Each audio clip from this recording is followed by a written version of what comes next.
Pretty grim statistic that comes out for the summer months. One child dies in a hot car across the country, and that happens every 9 days. And in Texas last month, 3 children died in as many days. Advocates say the tragedies are preventable, and now there's a push to make technology an ally. Aubrey police have arrested the mother of a 4-year-old child found unresponsive 2 weeks ago in a hot car. Well, let's get back out to our Robbie Owens. She's live for us right now in Bardwell, where a child has died in one of these cases. Most parents believe it could never happen to them until it does. To this day, I can't fathom how I would have left him in that car.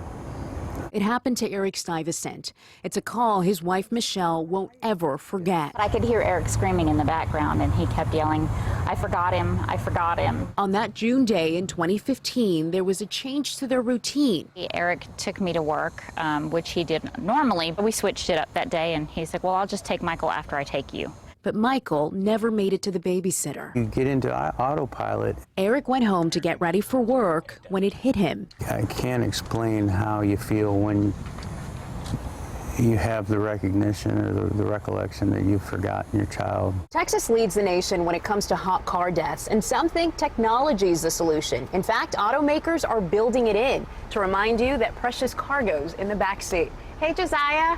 GM, Nissan, and Kia have incorporated rear occupant alert systems in certain new models. We're in the Kia Telluride S model, 2020 model. Kia uses sensors to detect movement in the second or third rows once car doors have been locked, giving you an audible alert if someone is in the back seat. It can also be set up to communicate with an app.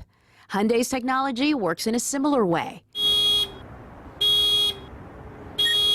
And Tesla has introduced a pet mode and cabin overheat protection using the vehicle's battery to regulate interior temperature when the car is off. James Seal with Southwest Kia. You said you see a future where this is going to be the standard. Absolutely. I see this as a no-brainer for manufacturers to put into cars. Till then, the nonprofit Kids and Cars is working with lawmakers to make it mandatory, pushing for the Hot Cars Act, which would require all new cars be equipped with an audible alert system. This measure is bipartisan. The technology is available and accessible. The Stuyvesant son, Michael, survived. After 7 long weeks in the hospital, the now 7-year-old is starting first grade in the fall. They're treasuring every minute and sharing their story so their close call isn't someone else's tragedy. Don't ever think that it can't happen to you.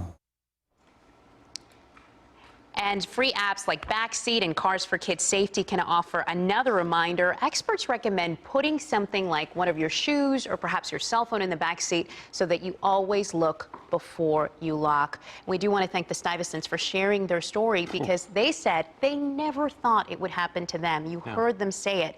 Until it does. It can and does happen. Like the Kia technology, it's great that you walk away and the horn's going off, right? It instantly gets your attention. And how great it would be if that technology goes across automakers and they come also out with not just the new vehicles, but lots of people can't afford new vehicles. That's what right. about making something retroactive or That's retrofit right. that we could put in older vehicles? And just being aware that a lot of this happens when there's a change to your routine. So being hyper vigilant there. Great story, great awareness. So that's